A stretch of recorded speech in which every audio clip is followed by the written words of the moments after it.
Баршаңызға сәлем достар, сіздермен Тұрсынай. Бүгін сіздерге осындай өте дәмді қатпарлы круассандарды дайындап көрсетемін. Міндетті түрде жасап көріңіздер. Бұл рецепт өте сәтті шығатын рецепт, алғаш жасағаннан керемет болып шығады. Ең алдымен ыдысқа жылы сүтімізді құйып, оның үстіне жылы суымызды құямыз. Оның үстіне қант пен тұзымызды салып,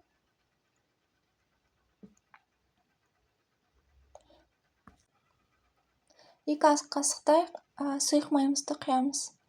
1 жұмыртқамызды салып, үстіне құрғақ ашытқымызды саламыз. Енді венчиктің көмегімен жақсылап араластырып аламыз барлығын. Енді оның үстіне електен өткізіп, ұнымызды саламыз. Сол кезде біздің круассан жақсы көтерілетін болады.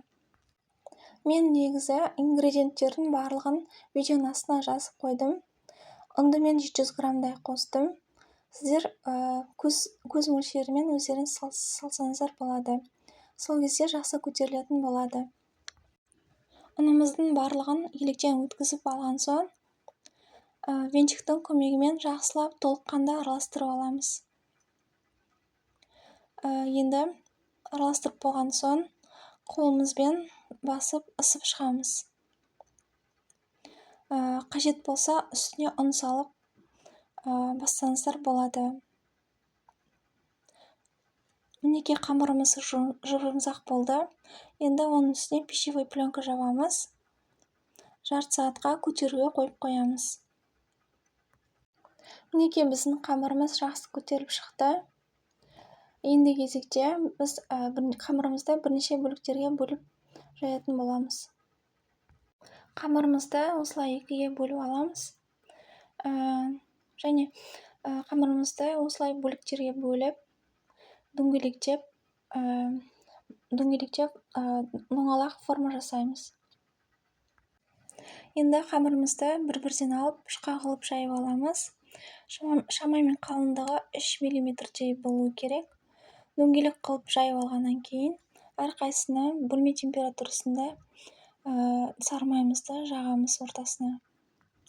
Осылай силиконды күрекшемен жақсаңыздар ыңғайлы болады. Егерде ондай болмаса, қасықпен де жауға да болады. Мен көз мөлшерімен саламын осылай. Мінеки, біз барлық күлшелерді жайып, ортасына сарымай жағып шықтық. Мынау соңғы күлше.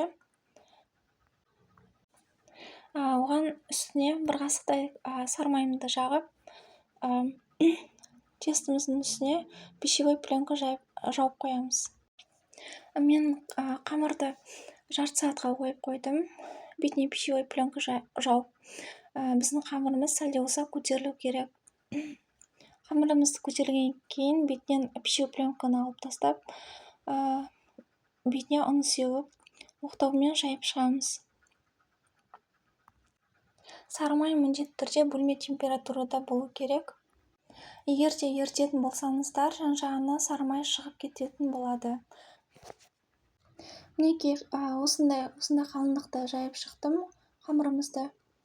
Енді бұны круассанға арнап 3 бұрыштап кесеміз. Видеода көрсетілгенде қылып кессеңіздер, өте әдемі болып шығады. Мен ортасына варенка салып пісіремін. Енді осыны видеода көрсетілгендей орап шығамыз. Қазір оның барлығын орап, противеньге орналастырамыз. Мінеки, круассандарымыз әдемілеп орап болдық.